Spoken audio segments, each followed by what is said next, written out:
नमस्कार। हमारी दुनिया ऑलरेडी भेदभाव से भरी हुई दुनिया है, जहाँ पर अमीर गरीब का भेदभाव होता है, गोरे काले का भेदभाव होता है, पावरफुल वर्सेस निर्बल इंसान का भेदभाव होता है। पावरफुल की हर कोई सुन लेता है, निर्बल को हर कोई दबा के चला जाता है। ऐसे में जब हम बिग बॉस जैसा शो देखते हैं, जहाँ पर मेकर्स और खुद बिग बॉस ऐसे तो बड़े बड़े दावे और वादे करते हैं कि वहाँ कोई डिस्क्रिमिनेशन या कोई भेदभाव नहीं होता, जबकि खुद बिग बॉस, हालांकि ये जो कोई भेदभाव या डिस्क्रिमिनेशन नहीं होता, ये डायलॉग बिग बॉस खुद कहता है गौतम को कि बिग बॉस के घर में किसी प्रकार का भेदभाव नहीं होता। लेकिन क्या ये सच है?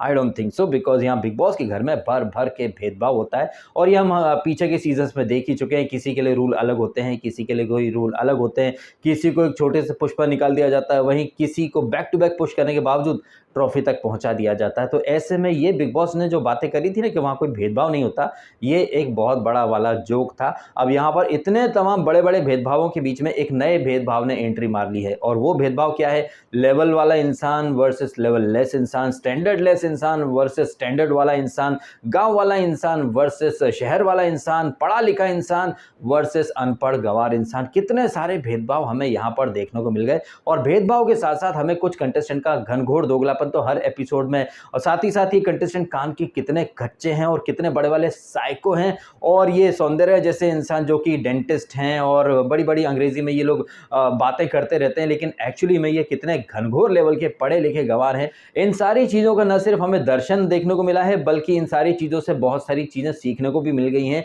कि अक्सर वो लोग जो लिपस्टिक लगा के, बड़ा सा मेकअप वगैरह पोत पात के, खुद को छोटे छोटे कपड़े पहन के खुद को अल्ट्रा मॉडर्न दिखाते हैं, जबकि एक्चुअली में वो लोग गटर में पड़े हुए सुअर से भी बदतर होते हैं। क्योंकि सुअर जो रहता है वो एटलीस्ट मेकअप करके दिखावा नहीं करता कि वो कितना क्लासी है। और यहाँ पर ये जो सो कॉल्ड डेंटिस्ट थी सौंदर्या मैडम, जो कि बड़ी बड़ी बातें करी थी, उनके फैमिली काफ़ी रसूख वाली फैमिली है और काफ़ी रिस्पेक्ट है उनकी फैमिली की। लेकिन क्या सौंदर्या उर्फ मिस क्लासी का बिहेवियर कहीं से कहीं तक साबित करता है कि वो किसी डिग्निफाइड फैमिली की मेंबर है?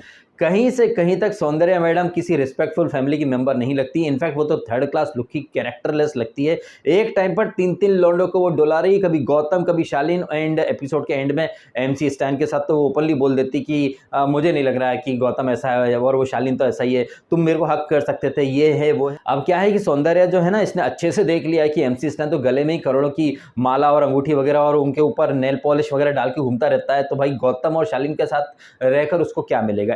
एटलीस्ट अगर एमसी स्टैन ने एक लॉकेट भी उसको दे दिया तो ये तो रातों रात करोड़पति वैसे ही बन जाएगी। तो कितनी ये गोल्ड डिगर हम कह सकते हैं, कितनी स्वार्थी, कितनी घनघोर मक्कार ये है सौंदर्य, ये इसके आपको दर्शन देखने को मिले। खैर, इस एपिसोड की जो स्टार्ट होती है बीबी न्यूज से, हमने देखा कि एक दिन पहले जो टास्क वगैरह हुआ था वहीं से एपिसोड शुरू होता है। और बिग बॉस खुद बता देते हैं कि यहाँ पर कितनी घनघोर गलतफहमी हुई थी इसको, सुंबुल को। गलतफहमी कोई पहली बार नहीं होती सुंबुल को हर चीज में गलतफहमी ही होती है। उसे अब तक ये गलतफहमी है कि वो बिग बॉस में नहीं किसी डेटिंग शो में आई हुई है, और उसे अब तक ये गलतफहमी है कि वो बड़ी हो गई, जबकि वो एक्चुअली में बड़ी नहीं हुई है। वो आज भी बच्ची की बच्ची है। क्योंकि अगर आपको कोई वो चीज बोलते जो आप डे वन से कर रही हो, वो चीज गाली कैसे हो जाती है? अगर आप शालीन के पीछे पूंछ बन के घूम रही हो और कोई बोल देता कि छोटा चेतन, छोटा छतरी, जा शालीन के पीछे जा, तो वो गाली कैसे हो जाती है? तो यहाँ पर ये जो सुंबुल जो एक दिन पहले कह रही थी, उसने मेरे को बहुत गंदी बात बोली, ये बात बोली, वो बात बोली, और अब जाकर वो माफी मांगती हैं उससे, स्टैन से भी और शिव से भी। अब मैं ढूंढना चाहूंगा उन लोगों को जो कि सुंबुल की जो नौटंकी है ना, उसको हर पॉसिबल वे से जस्टिफाई करते हैं। सुंबुल ने बोल दिया कि उसने गाली दी, तो सब लोग लग गए शिव को गाली देने में। अब वही सुंबुल माफी मांग रही है स्टैन से एंड शिव से। क्या अब वही लोग शिव से या फिर एमसी स्टैन से माफी मांगेंगे? वो नहीं मांगेंगे, क्योंकि वो घनघोर लेवल के दोगले लोग हैं। और ऐसे ही दोगले लोग और साइको लोग एक साइको शालीन को सपोर्ट कर रहे हैं। शालीन ने जिस तरीके से डॉक्टर के साथ बिहेव किया, क्या वो कहीं से कहीं तक तर्क संगत था, जस्टिफाइड था? अब मुझे बहुत सारे कमेंट आते हैं जहां पर लोग कहते हैं कि भाई शालीन को सपोर्ट करो। भाई, मैं ऐसे पागल साइको को कभी सपोर्ट नहीं करता। और ये शालीन जो है ना, ये पूरा एकदम उसके पारस छाबड़ा के नक्शे कदम पर चल रहा है।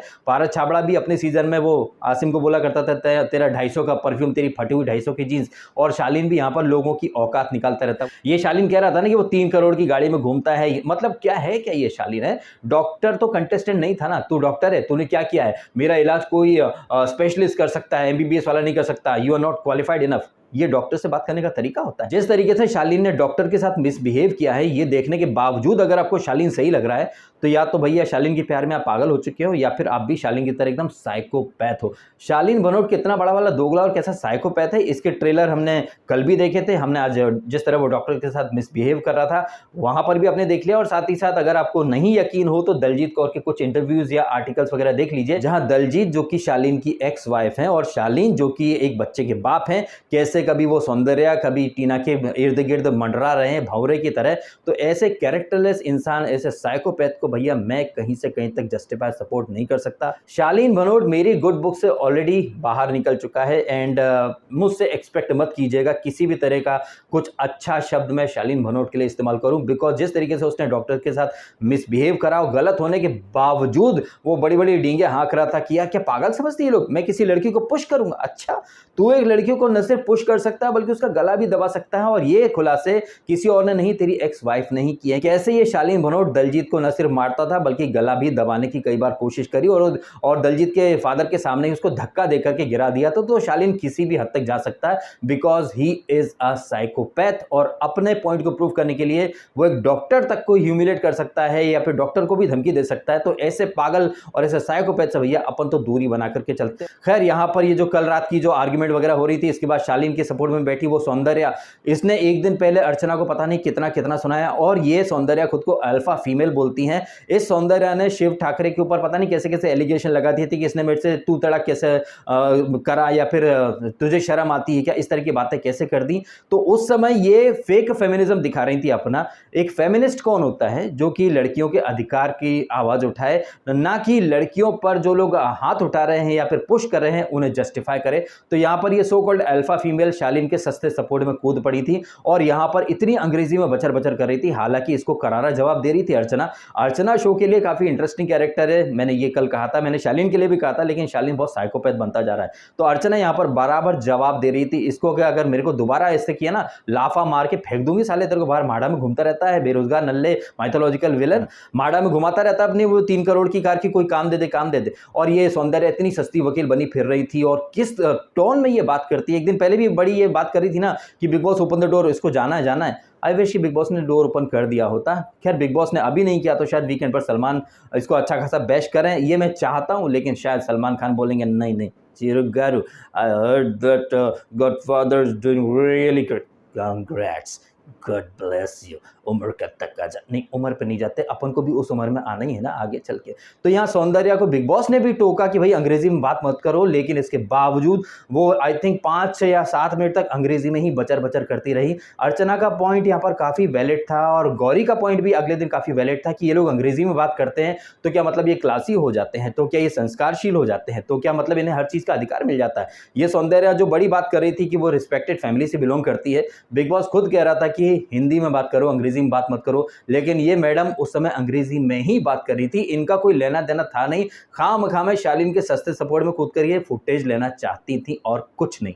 बिग बॉस के घर के अंदर ये सौंदर्य अर्चना शालीन का चल रहा था, वहीं बाहर हम देखते हैं तो आई थिंक वहां निम्रत भी थी और ये टीना या सृजिता ये कुछ ऐसी बातें कर रहे थे प्रियंका और अंकित के लिए। हालांकि निम्रत बोलती है कि ये कभी पर्सनल नहीं जाती है, प्रियंका इसके ऊपर पर्सनल जाती है, लेकिन यहाँ पर जिस तरीके से आई थिंक टीना या सृजिता कोई तो था, ये निम्रत के सामने बैठ के बात कर रहे थे कि यार अंकित की माँ का तो खून चूस जाएगी ये प्रियंका, बाप रे कितनी बकवास है ये लड़की, इस तरह की बातें आई थिंक ये 3 चुड़ैलें कर रही थी। और ये फिर खड़े होकर के बोल देती कि हमने कभी किसी की चुगली नहीं करी, हम कभी किसी के ऊपर पर्सनल नहीं गए। तो ये दोगलापन यहाँ पर ये निम्रत एंड गैंग का बार बार दिखता रहा था। वहीं अंदर सौंदर्या शालीन अर्चना का बार बार कर्मा इज अ बिच, तो बिच वर्ड के ऊपर बाप रे अर्चना ने कितना लंबा एक राग सुना दिया वहां पर, तू होगी कुत्ती, तू बिच, ये वो दुनिया भर का इनका मचांड चलता रहा। खैर, इसी दौरान हम देखते हैं कि नए जो कप्तान बने गौतम, वो ड्यूटी एलोकेशन वगैरह हो जाता है। शिव को दिन में 2 बार टॉयलेट साफ करने की ड्यूटी, और बेचारा वो अब्दू और साजिद ने काफी हद तक इस एपिसोड को संभाल लिया। जिस तरीके से अब्दू को वहां मेडिकल रूम में वो लेके गया, उसके बाद वो टेबल भी साफ कर रहा था, डाइनिंग टेबल की ड्यूटी उसको मिलती साफ करने की, क्लीन करने की। लेकिन जब ये राशन का डिस्ट्रीब्यूशन हो रहा था, Abdu and Sajid was like, अरे हाँ सामने से हटो भाई, पिक्चर देखने दो, you it bourgeois, where is the popcorn, काफ़ी बढ़िया ये फ़नी मोमेंट लग रहे थे। अब्दू एक्चुअली में इस एपिसोड को बचा लेता है, जब वो टीना उसको हग करती है या फिर निम्रत से बॉयफ्रेंड वगैरह की सब बातें, तो ये जो अब्दू के जो ब्लश करता है, वो हँसता है और जिस तरह से लड़कियाँ उसको बार-बार हग करती हैं, वो कितना शर्माता है, झिझकता है। अरे झिझक से याद आया भैया, इससे पहले कि मैं फ्लो में झिझक जाऊँ, भूल जाऊँ, प्लीज़ वीडियो को लाइक कीजिएगा एंड चैनल को सब्सक्राइब भी कीजिए। जितना ज़्यादा हो सके प्लीज़ लाइक की तादाद एंड सब्सक्राइबर्स की तादाद बढ़ाते जाइए। प्लीज़ वीडियो को लाइक कीजिएगा जितना ज़्यादा हो सके, 1000, 2000, 3000, 5000, जितने ज़्यादा हज़ार में लाइक पहुँच जाए उतना ही ज़्यादा अच्छा है। चलो वीडियो में आगे बढ़ते हैं। हाँ, तो हम कहाँ थे? हम थे सौंदर्या, अर्चना और इसी दौरान आई थिंक ये निम्रत और ये सब बातें भी करते रहते हैं कि यार उनका जो ग्रुप है, उस ग्रुप को तोड़ना है। एक तरफ ये लोग ग्रुप तोड़ने की बात करते हैं, दूसरी तरफ ये लोग बात करते हैं कि कोई ग्रुप वगैरह कुछ नहीं है। अर्ली मॉर्निंग जब ये नेशनल एंथम क्या बोल रहा हूँ, बिग बॉस का जो एंथम वगैरह है, उसके बाद अब्दू इन सब की मस्ती मजाक, और वहाँ से जो किचन की एक अलग ही पुराण शुरू हो जाती है जो कि एंड तक चलती रहती है। तो हमें एक चीज़ दिखाई दे रही है कि अगर बिग बॉस टास्क नहीं करवाएगा तो हमें ये किचन के कलेश ही देखने को मिलेंगे, जहाँ पर गौरी कुछ नाश्ता वगैरह करने के बाद हाथ वगैरह कुछ पहुँच लेती है, किचन प्लेटफॉर्म पे कुछ कपड़ा वगैरह था, वहाँ पर सृजिता कहिए या फिर सुम्बुल कहिए, सुम्बुल को तो इतनी गलतफहमियां होती हैं कि जिसकी कोई हद ही नहीं है। तो यहाँ पर फिर क्लास स्टैंडर्ड, एक्चुअली देखा जाए तो इसकी शुरुआत इसने गौरी ने की थी, क्योंकि वो गलत थी, उसे वहाँ हाथ नहीं पहुँचना चाहिए था। लेकिन ये बात इतनी भी बड़ी नहीं थी कि जिसका मुद्दा बन जाए, क्योंकि वो काफ़ी बड़ा प्लेटफॉर्म है। अगर एक कोने पर वो हाथ पहुँच रही है तो आप दूसरे कोने पर खड़े थे। उसके बाद ये सृजिता का ये बोलना कि इंसान जहाँ पर पला बड़ा होता है, उन जगहों के या फिर उस माहौल के जो संस्कार कहिए या असर कहिए, उस इंसान के साथ हमेशा रहते हैं।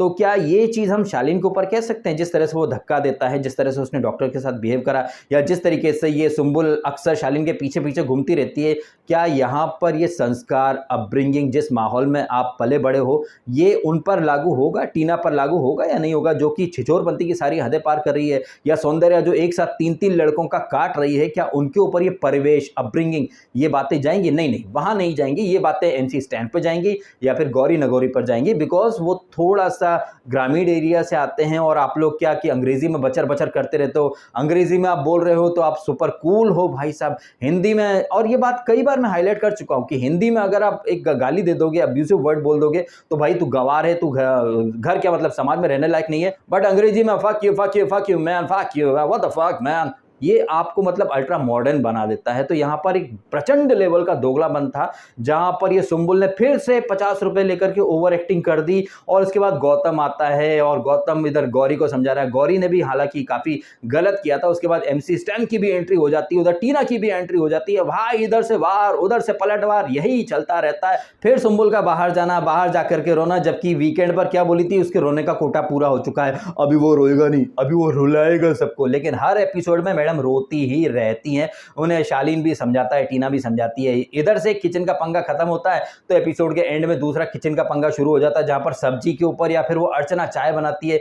कितना यहां पर किचन किचन किचन, यार किचन की चिक चिक बहुत हो चुकी थी। मैं तो यही सोच रहा था कि मैं बिग बॉस देख रहा हूं या फिर ये सास बहू का सीरियल देख रहा हूं, क्योंकि बिग बॉस 16 जिसके बारे में कहा गया था कि एक्सपेक्ट द अनएक्सपेक्टेड, और ये सीजन काफी फास्ट होगा, ये होगा, हमें हार्डली कोई टास्क दिखाई दी है। और यहां पर ये जो नॉमिनेशन टास्क हुई थी, ये भी कब आई कब गई पता ही नहीं चला भाई साहब। यहाँ पर ये जो 4 जो लोग थे जो कि लड़ रहे थे, 4-5 लोग, इनमें से किसने अभद्र भाषा का प्रयोग करा, क्योंकि बिग बॉस के घर में कोई डिस्क्रिमिनेशन, भेदभाव अलाउड नहीं है। ये बातें जब बिग बॉस कह रहा था, मेरा मन कह रहा था चल झूठे, कितना बड़ा दोगला है तू बिग बॉस, तू खुद भेदभाव करता है, किसी के लिए कुछ रूल, किसी के लिए कुछ रूल। विकास गुप्ता जैसे नल्ले को 50 बार भेज दिया, और राहुल वैद्य जब आया था तो बिग बॉस में हर किसी को बार-बार एंट्री नहीं मिलती है। क्या बात। तो यहाँ पर बिग बॉस के सामने गौतम कुछ नाम लेता है, टीना, सृजिता, एमसी स्टैन एंड और कौन थी, गौरी नगौरी। अब यहाँ पर टीना का जैसे ही नाम आता है, टीना के तो गुर्दे छिल जाते हैं। वो इस बात से नाराज नहीं थी कि उसका नाम क्यों लिया गया, वो इस बात से नाराज थी कि यार सुम्बुल का नाम क्यों नहीं लिया गया। और वो एक बात और बोलती कि यार ये सृजिता बड़ी पनौती है, जो पनौती ऐसी चिपकी है, बताइए। इन दोनों सखी सहेलियों ने साथ साथ एंट्री की थी, लेकिन अब ये सृजिता को एक पनौती बोलती है। तो यहाँ पर टीना का नाम जैसे ही आया, और इसका सृजिता का नाम तो खैर इसको किसी को कोई फर्क नहीं पड़ा, पर टीना का नाम कैसे आ गया। इसके बाद गौतम जगह जगह क्लैरिफिकेशंस दे रहा है, हर किसी को जस्टिफाई कर रहा है। और यही चीज साजिद खान, निम्रत मैडम, मेरी प्यारी निम्मो निम्मो निम्मो निम्मो निम्मो को ये चीज दर्शाते हैं, दिखाते हैं साजिद खान की, देखा ग्रुपिज्म तो है, तुम लोग भले ही मानो या ना मानो।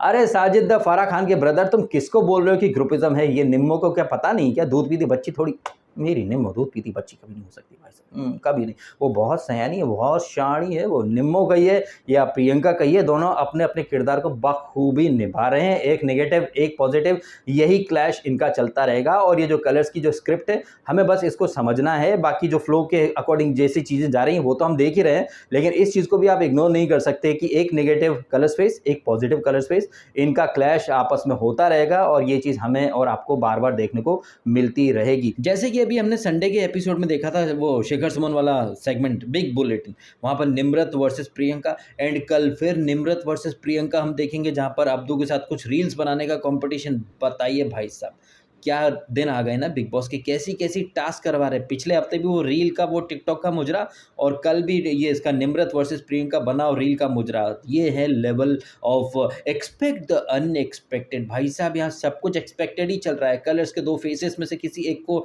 ट्रॉफी देने की अच्छी खासी स्क्रिप्ट आपने यहीं पे प्रिपेयर करके रखी, वो भी फर्स्ट वीक से ही। तो यार इतना ज़्यादा मतलब प्रेडिक्टेबल हो जाएगा, हमने तो सोचा नहीं था। तो यहाँ पर साजिद खान अच्छे तरीके से दिखाते हैं इसको, निम्रत को, कि देखा निम्रत, देखा निम्मो।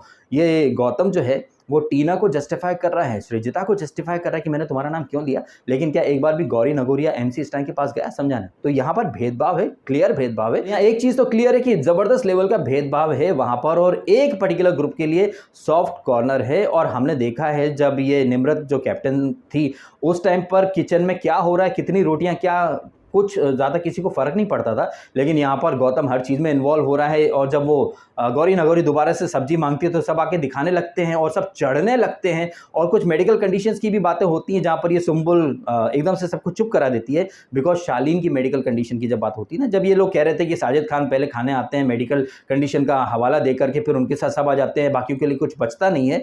मुझे याद आ रहा है 2-3 दिन पहले जब इसने अर्चना ने कढ़ी बनाई थी और चावल नहीं थे, क्योंकि सुम्बुल जो है उनके लिए वो शालीन के लिए पानी का ग्लास पकड़ के खड़े रहना ज़्यादा इंपॉर्टेंट था, तब तो इन लोगों ने मुद्दा नहीं बनाया था कि खाना हमको नहीं मिला या फिर खाना कम पड़ गया। अब आप देख लीजिए, अब इनके ग्रुप का एक और बंदा जो कि कप्तान बन गया और इन्हीं के ग्रुप के लोगों को किचन में खड़ा कर दिया, तो सब लोग कह रहे हैं कि भाई टाइम पे आ जाया करो, टाइम पे खा लिया करो, बाद में बचता नहीं है। तो ये जो इनके लॉजिक है ना, जब ये इनके लोग ड्यूटी में नहीं रहते हैं तब सब चलता है, कोई अपने किसी कोने में बैठा रहता है, खाना बचा नहीं बचा, बना नहीं बना, राशन कम पड़ा नहीं पड़ा, कोई फर्क नहीं पड़ता। लेकिन इनके ग्रुप के लोग अगर किचन में खाना बना रहे हैं तो भाई साहब पूरा किचन इनके बाप की बपौती हो जाता है। वहां अगर एक गैस का बर्नर खाली पड़ा तो उस पर अगर कोई चाय बना रहा है तो सब उठ के चले जाएंगे बाहर के, नहीं खाने का टाइम है, भूखे मर जाएंगे। 5 मिनट में कौन भूखा मर जाता है भाई? मर भी सकते होंगे। कोई इंसान जिसे हर वक्त खाने में 150 ग्राम 200 ग्राम प्रोटीन चाहिए ही चाहिए, तो भाई वहाँ पर कुछ भी हो सकता है। बड़े क्लासी लोग हैं और बड़े ही क्लासी एग्जाम्पल्स ये लोग सेट कर रहे हैं। खैर यहाँ पर ये जो 4 नॉमिनेटेड सदस्य हैं, इनके साथ शालीन तो ऑलरेडी बिग बॉस ने नॉमिनेट कर दिया। और शालीन बोलता कैसे, यार हरामखोर गौतम तेरी वजह से ना मेरे को इसमें दंड में जाना पड़ा, लेकिन मैंने ऐसा क्या किया था? मैं एक ऐसा इंसान नहीं हूँ जो किसी को पुश कर दूँ। अच्छा, वाह वाह वाह, वो क्लिप हमने भी देखा भाई साहब, तुमने ऐसे पुश किया था। ये हम मानते हैं कि कोई बहुत ज़्यादा नहीं था, लेकिन फिर भी पुश तो पुश होता है। और अब की बार क्या है कि बिग बॉस की माँ की आंख जाग गई है, तो उसे वो पुश गलत दिख गया। और तुम क्या कर सकते हो, क्या नहीं कर सकते हो, इसके बारे में जैसे कि इस वीडियो के स्टार्ट में मैंने बोला, दलजीत से पूछ लो जा करके कि ये क्या साइकोपैथ क्या कर सकता है। इनफैक्ट वो जो डॉक्टर थी आज, उस डॉक्टर से पूछ लो जाकर कि इनफैक्ट शालीन का जो व्यवहार है उसको शिव ने भी पकड़ लिया है, साजिद खान ने भी पकड़ लिया, और साजिद बोलता भी कि बहुत सॉरी बोल दिया भाई, अब इसको सॉरी नहीं बोलूंगा। यही नहीं, अंकित भी बोलता है कि यार एक तरफ तो जैसे जब तक बिग बॉस ने अनाउंस नहीं किया था पेनल्टी का, सजा का, तब तक तो हर कोई कह रहा था गलत है गलत है गलत है, लेकिन जैसे बिग बॉस ने वो अनाउंसमेंट कर दी, नॉमिनेशन वगैरह दे दिया, घर से नहीं निकाला, तो हर कोई कहने लग गया नहीं इतना गलत नहीं, इतना गलत नहीं। तो सब ऐसे ही दोगले लोग हैं जितने भी टीवी वाले लोग हैं। जैसा कि साजिद खान ने कहा कि आप सब टीवी एक्टर्स एक दूसरे की स्क्रैच करते रहते हो, और वो जो उधर के जो लोग हैं वो यही सोचते रहते हैं कि भैया ये सब एक ग्रुप में चल रहे हैं। शालीन भी इसके बारे में बात करता है, उसको समझाता है, किसको समझाता है? सुम्बुल को समझाता है कि ये लोग भोंपू जैसे हैं, भोंपू स्पीकर जैसे, और हम लोग क्या हैं, हीरे की तरह। गजब बेइज्जती है। वाह यार शालीन, तू हीरा है, हमको तो कहीं से कहीं तक नहीं लगा तू हीरा है। कई बार कोयले को भी ये गलतफहमी हो जाती है कि वो हीरा है, क्योंकि कोयला और हीरा एक सेम खदान से निकलते हैं। तो कोयले की खदान में कई बार हीरे मिल जाते हैं, लेकिन ज़्यादातर समय कोयले की खदान में कोयला ही मिलता है। तो ये शालीन कहिए या सुम्बुल कहिए या जितने भी टीवी एक्टर एक्ट्रेसेस हैं, ये खुद को हीरा समझ रहे हैं, जबकि ये लोग कोयला भी नहीं है एक्चुअली। जबकि हकीकत में शायद ये लोग कोयला बनने के लायक भी नहीं है, लेकिन गलतफहमी देख लीजिए इन लोगों की, वो भोंपू की तरह बसते रहते हैं, हम क्लासी लोग हैं। ये भेदभाव की शुरुआत तो इसने शालीन नहीं की थी ना पिछले वीक, कि अपना लेवल बहुत ऊपर है, इन लोगों का लेवल काफ़ी नीचे है, तुम्हारा लेवल कहाँ है, वो हमने कल देख लिया टास्क के दौरान। किस तरह तुम फ्रस्ट्रेट होते हो, खिसियानी बिल्ली खम्बा नोचे वाले मोड में जाते हो, और जो डॉक्टर बाहर से आई है तुम उसके ऊपर भी चढ़ पड़ते हो, तो तुम्हारा लेवल क्या है वो तो पूरे इंडिया ने देख लिया है। तो यहाँ पर और कुछ ज़्यादा चीज़ें होती हैं नहीं, वो फूड डिस्ट्रीब्यूशन वगैरह कुछ होता रहता है, जहाँ पर गौरी के ऊपर चोरी का इल्ज़ाम लग जाता है, कितना 2 केजी आटा अलग से, वो बोलती कि नहीं मैंने ऐसा नहीं किया है। तो यहाँ क्या गलतफ़हमी हुई है इस एपिसोड में, गलतफ़हमियाँ ही गलतफ़हमियाँ रही हैं भई सबको। गौतम को ये गलतफ़हमी कि सौंदर्या उसे प्यार करती है, शालीन को ये गलतफ़हमी है कि वो सौंदर्या के साथ कैसे भी जोक वगैरह सुना देगा, वो कौन सा कैल्विन कीन क्या अंडरगारमेंट का जोक वगैरह उसने क्रैक कर दिया था। तो शालीन को ये गलतफ़हमी थी कि सौंदर्या ये जोक जो है वो गौतम को नहीं बताएगी जाके, गौतम को वो बता देती है ये सौंदर्या की ऐसा जोक था। गौतम बोलता भाई मुझे इस तरह की चीज़ें पसंद है नहीं। वहीं ये सौंदर्या दोनों का यानी गौतम का शालीन दोनों का काट रही है और एमसी स्टैन के पास जाकर के कुछ और ही बातें करती रहती है। तो भाई बहुत चालू लड़कियां आई हैं। अब मैंने ये चालू शब्द इस्तेमाल किया तो हो सकता है कि बहुत लोगों को प्रॉब्लम हो या फिर ऑब्जेक्शन हो, लेकिन जिस तरह की हरकतें ये सौंदर्या कहिए, सुंबुल कहिए, टीना जो कि वहां पर बिग बॉस खेलने नहीं आए हैं, वहां पर तो लड़का पटाओ अभियान चल रहा है भाई साहब। कौन कितनी जल्दी लड़का पटा सकता है, ये अलग ही कंपटीशन चल रही है, जहां पर सौंदर्या ने ऑलरेडी अपने 3 जो दांव है ना, 3 जो शिकार, तीनों को अपने बस में कर रखा है हुस्न के जाल में। ये तीनों के तीनों साले ठरकी लोग नहीं, एमसी स्टैन ठरकी नहीं है, ये शालीन सबसे बड़ा ठरकी लग रहा है। और गौतम दिखा नहीं रहा, लेकिन गौतम को भी सौंदर्या के अंदर कुछ तो दिख रहा है जो वो खींचा चला आता है। और सुंबुल तो एक नंबर की बावड़ी बूच है, मतलब क्या ही बोलूं मैं उसको, अभी कुछ और निकलने वाला था मेरे मुंह से। मतलब इतनी ज्यादा डेस्परेट होकर के उसकी दुनिया सिर्फ और सिर्फ शालीन के इर्द गिर्द होकर ही सिमट के रह गई है। कोई ऐसा फ्रेम नहीं मिलेगा आपको बिग बॉस 16 का जहां पर शालीन के आसपास आपको टीना या फिर ये सुंबुल ना दिखे। इनफैक्ट ज्यादातर फ्रेम्स तो ऐसी हैं जहां पर ये सिलसिले बिग बॉस 16 का अक्सर दिखता है। शालीन, टीना और सुंबुल ये तीनों हर फ्रेम में दिखते हैं। तो ये बिग बॉस खेलने आए हैं या शालीन पटाओ अभियान खेलने आए हैं, ओनली गॉड नोज या फिर सलमान खान नोज। अब आपके क्या रिएक्शन है कमेंट करके आप भी बताइएगा आपके ओपिनियन। एंड जिस तरीके से मिस इंडिया वो तो यार घर में है या चली गई, अब तक तो अंकित ही लापता था, मान्या सिंह ढूंढे नहीं दिखाई दे रही भाई। मतलब हमको लग रहा है कि बीच बीच में छुट्टी लेकर के किसी ब्यूटी शो या किसी कंपटीशन को जज क्या करेंगे, पार्टिसिपेट करने ही चाहती होंगी अपने पिताजी को ऑटो में बैठ करके। मैं ऐसा कहना तो नहीं चाहता था, लेकिन इतनी बड़ी बड़ी बातें वो करके आई थी, लेकिन एपिसोड में वो दिखती ही नहीं है। आप तो दिखते ही नहीं हो मान्या मैडम, कहाँ हो? चलिए वीडियो खत्म करता हूँ। आपको वीडियो अच्छा लगा हो तो लाइक अवश्य कीजिएगा, दबा के लाइक कीजिएगा भाई साहब, चैनल को सब्सक्राइब भी कीजिएगा। मिलता हूँ आपसे अगले वीडियो में, अपने ध्यान रखिएगा। आपने समय निकाला, वीडियो देखा, आपका बहुत बहुत धन्यवाद। Thank you so much.